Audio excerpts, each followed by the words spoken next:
परीक्षित, ध्रुव जी ने बाल्यावस्था में भक्ति किया, 5 महीने तपस्या की और ध्रुव जी को श्रीमन नारायण प्रभु का दर्शन हो गया। आहा, ऐसा दर्शन हुआ चतुर्भुज झांकी कि क्या बताएं। भगवान कहते हैं, बेटा ध्रुव, मैं तुम्हारी भक्ति से बहुत प्रसन्न हूं, कुछ वरदान मांग लो। ध्रुव जी कहते हैं, पिताजी मुझे कुछ नहीं चाहिए। ऐसा क्यों? बोले जी ऐसा इसलिए है कि अब जब भगवान ही मिल गए हैं तो फिर मांगने के लिए शेष रहा ही क्या है। प्रेम से कह दो। लेकिन ध्रुव जी ने जब तपस्या करना शुरू किया था ना जी, तो ध्रुव जी का एक संकल्प था कि मैं अपनी सौतेली माता सुरुचि को राजा बनके दिखाऊंगा। यानी कि राजा बनने की कामना से ध्रुव जी ने तपस्या की थी। लेकिन जब भगवान सामने आ गए और कहते हैं वरदान मांग लो, तो फिर कुछ मांगते नहीं।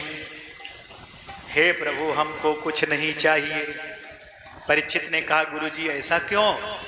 बोले जी ऐसा इसलिए है, भक्ति की शुरुआत हमेशा कामना से होती है। जब कामना आएगी तभी व्यक्ति भक्ति करना शुरू करता है, और जब भक्ति करने से कामना पूर्ण हो जाती है तो फिर भक्ति बढ़ती जाती है। बोलो राधे राधे। भक्ति की शुरुआत कामना से, लेकिन वही भक्ति जब परिपक्व अवस्था में पहुंचती है, अंतिम परिणति में भक्ति पहुंचती है, तो फिर उस भक्ति में फिर भगवान भी सामने आ जाते हैं, तो फिर कुछ मांगने का भाव नहीं होता है। हे प्रभु, हमको कुछ नहीं चाहिए, तुम पास हो जो मेरे, किस चीज की कमी है, करता नहीं मैं कुछ भी, सब काम हो रहा है, करते हो तुम कन्हैया, मेरा नाम हो रहा है। पतवार के बिना ही मेरी नाव चल रही है, हैरान है जमाना, मंजिल भी मिल रही है। अगर मुझको मंजिल मिलती है तो ये पक्की बात है कि दुनिया वालों को हैरानी होगी। ध्रुव जी कहते हैं, पिताजी मुझे कुछ नहीं चाहिए। भगवान ने कहा, नहीं नहीं बेटा, मांग लो। अधिकस्य अधिकम फलम, तुमने अधिक तपस्या की है, इसलिए तुमको हम अधिक वरदान देने आए हैं। परीक्षित, ऐसा भी है क्या? अगर हम भगवान की ज्यादा पूजा करेंगे तो ज्यादा फल मिलेगा? क्यों? अच्छा, एक व्यक्ति ऐसा हो कि वो साल में 1 बार 2 बार गंगा स्नान करे। एक व्यक्ति ऐसा है कि हर पूर्णमासी को स्नान करे। एक व्यक्ति ऐसा है कि 15 दिन में 2 बार स्नान करे। एक व्यक्ति गंगा स्नान रोज करे। तो जी जो रोज करेगा उसको फल ज्यादा मिलेगा ना। जो 1 माला जाप करेगा जी 5 मिनट लगेंगे, तो 1 माला से जो फल मिलेगा, और फिर कोई 10 माला जाप करे तो अधिक करने वाले को फिर अधिक मिलेगा। ये तो पक्की बात है। अधिकस्य अधिकम फलम, हम अधिक करेंगे तो हमको अधिक फल मिलेगा। लेकिन भगवान कहते हैं, बेटा ध्रुव, तुमने बहुत ही त्याग किया है और अपने गुरुदेव के मंत्र को ओम नमो भगवते वासुदेवाय, इस मंत्र का ध्रुव जी ने जाप किया। अच्छा सज्जनों, ये मंत्र बड़ा ही महत्वपूर्ण है। कहते हैं इस मंत्र का कलयुग में भी कोई 48 लाख जाप कर ले तो उसको भगवान का दर्शन हो जाएगा, पक्का सामने दर्शन हो जाएगा भगवान का। एक बार हमने यही बात कही कथा में कि इसका 48 लाख जप करने से दर्शन हो जाएगा। तो एक माता जी बोली, महाराज जी हम 48 लाख क्या, हम तो 80 लाख जाप कर लेंगे। हमने कहा माता जी अगर आप 80 लाख जाप कर लेंगी तब तो आप परम आदरणीय हैं, फिर तो आपको भगवान का दर्शन हो ही जाएगा। कैसे करना है? हमने कहा देखो जी, जब तक के 48 लाख जाप पूरा न हो जाए तब तक के भोजन नहीं करना है। बोलो राधे राधे। माता जी ने कहा रे महाराज जी ये तो बड़ा कठिन नियम बता दिया। हमने कहा फिर तुम कैसे करना चाहती हो? बोले हम सोफा पर बैठे बैठे जाप करेंगे, कुर्सी पर बैठे बैठे जाप करेंगे, बोलते बतलाते जाप करेंगे, चलते फिरते जाप करेंगे, सोते जागते शुद्ध अशुद्ध हर समय जपेंगे। फिर वो कभी न कभी तो 48 लाख क्या 80 लाख भी हो जाएगा। हमने कहा ऐसे नहीं माते। कहते हैं सज्जनों, जब ध्रुव जी ने इस मंत्र का जाप किया तो कहते हैं फलाहार ग्रहण किया, फिर जाप किया। दूसरे महीने में कहते हैं पत्ते खाए, तीसरे महीने में जल का पान किया, तिरात्रांते कपित्थ बदरासन, 3 दिन जल के बीत जाने के बाद केवल वो जल ही पान करते हैं और इस मंत्र का जाप करते हैं। तो सज्जनों, ये जो भागवत महापुराण का मंत्र है, ओम नमो भगवते वासुदेवाय, ये मंत्र बहुत ही महत्वपूर्ण है। इस मंत्र का जाप करने से श्रीमद्भागवत का संपूर्ण सार इस मंत्र के अंदर प्रादुर्भूत है। भगवान को अति प्रिय मंत्र है ये। आप सभी लोग जिन्होंने गुरु बना रखा है वो तो अपने गुरु मंत्र का ही जाप करें, दूसरे मंत्र का ना करें। लेकिन जिन्होंने नहीं गुरु बना रखा है फिलहाल वो इस मंत्र का जाप करें और इस मंत्र से उनको बहुत कुछ अनुभव होगा।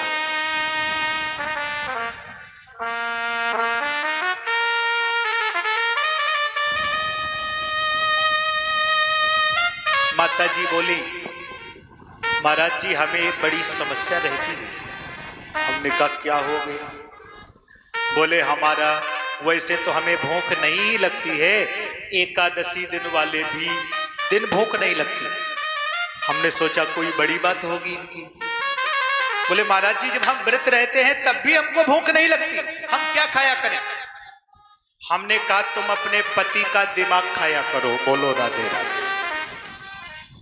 सबसे बढ़िया बात है, तुमको एनर्जी मिल जाएगी। अच्छा माताएं अगर हमारी अपने अपने पतियों से लड़ाई ना करें, मैं 100% गारंटी देता हूं कि वो बीमार हो जाएंगे। अगर उनको लड़ने को नहीं मिला अपने पतियों से तो बीमार हो जाएंगे। जब तक के थोड़ी बहुत कुछ अपनी इधर उधर की भड़ास नहीं निकाल लेंगी तब तक के शांति नहीं मिलेगी। प्रेम से कह दो। लेकिन ये ओवर टाइम करें, ओवर टाइम अपनी भड़ास को निकालें। लेकिन जब पूरे दिन के बाद में पति जी जब शाम को जी घर पर आए तो उनके सामने किचकिच ना करें। उनके सामने तो बिल्कुल शांत भाव में, प्रसन्न भाव में उनको मिले। पता नहीं उनको कौन सी टेंशन रही हो और आपने दुनिया भर की परेशानी परोस दी उनको। मेरा माताओं से निवेदन, अपने घर में अगर खुशियां चाहें तो पूरे दिन की किचकिच शाम को अपने पतिदेव को न बताएं। और पति जी आपकी बात सुनने के मूड में ना हो उस समय भी ना बोले। लेकिन कोई समय ऐसा आएगा कि तुम्हारे पति जी तुम्हारी बात और तुम्हारी आवाज सुने बिना रही नहीं सकते। फिर तो उनको अपनी बात भी बताओ और अपनी भड़ास भी मिटाओ। प्रेम से कह दो, इधर उधर की सारी गुस्सा उनको बता दो, लेकिन उस समय बताएं जब पति देव एकदम से फ्रेश मूड में। प्रेम से कह दो। और देखो जी, सबसे पहले तो हंस के राधे राधे बोले। प्रेम से कह दो और जोर से। हमारी माताएं जिस समय आए हुए पतियों का सम्मान करें तो हंस के करें, राधे राधे बोल के करें, जिससे कि उनकी आधी थकान श्रीमान जी की घर में आते ही दूर हो जाए। ऐसा अद्भुत भाव हो। और फिर उसके बाद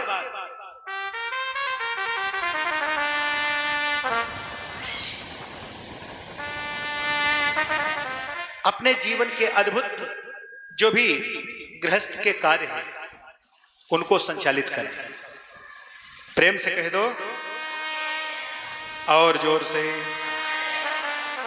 सुखदेव जी महाराज कहते हैं, परीक्षित भगवान ध्रुव जी के सन्मुख हैं और कहते हैं बेटा तू वरदान मांग ले, तूने बहुत त्याग किया है। ध्रुव जी कहते हैं पिताजी मुझे कुछ नहीं चाहिए, लेकिन भगवान अपने भक्त के ऊपर जब कृपा करते हैं, जब प्रसन्न होते हैं, फिर उसके जन्म जन्मांतर की इच्छाओं को नाप तोल लेते हैं। कब इसके मन में कौन सी इच्छा जागृत हुई थी, भगवान ने वो सारी कामनाएं एक साथ पूर्ण करते हैं। बेटा हम तुमको 40,000 वर्ष का राज्य देते हैं। भगवान ने ध्रुव जी को 40,000 वर्ष का राज्य सौंपा और दूसरा वरदान अपनी परम प्रिय भक्ति तुमको हम देते हैं। आहा सज्जनों, धन वैभव का स्टेज तो अधिक से अधिक लोगों को प्राप्त होता है, लेकिन धन वैभव के साथ साथ में परमात्मा प्रेम और अपने धर्म के प्रति आस्था, अपने धर्म के प्रति कट्टरवाद जीवन में हो। ध्रुव जी को ढेर सारे वरदान देकर के प्रभु कृपा करते हैं और वहां से अंतर ध्यान होते हैं। ध्रुव जी अपने नगर को आ रहे हैं। जैसे ही महाराज उत्तानपाद ने सुना कि मेरा बेटा आज भगवान को प्राप्त करके और नगर में आ रहा है, तो कहते हैं सभी सेवकों को भेज दिया, पालकी लेकर के जाओ मेरे पुत्र को लेकर के आओ। परीक्षित ने कहा गुरुजी ऐसा क्यों, आज राजा इतना स्वागत ध्रुव जी का क्यों कर रहे हैं? बोले जी इतना स्वागत ध्रुव जी का इसलिए हो रहा है क्योंकि ध्रुव जी के ऊपर कृपा हो गई है। गोस्वामी जी कहते हैं जा पर कृपा राम की होई, जा पर कृपा राम की होई, ता पर कृपा करहि सब कोई, पर कृपा करहि सब कोई। श्री राम जय राम जय जय राम, श्री राम जय राम जय जय राम, जय जय विपत्ति हरण हनुमान, जय जय विपत्ति हरण हनुमान।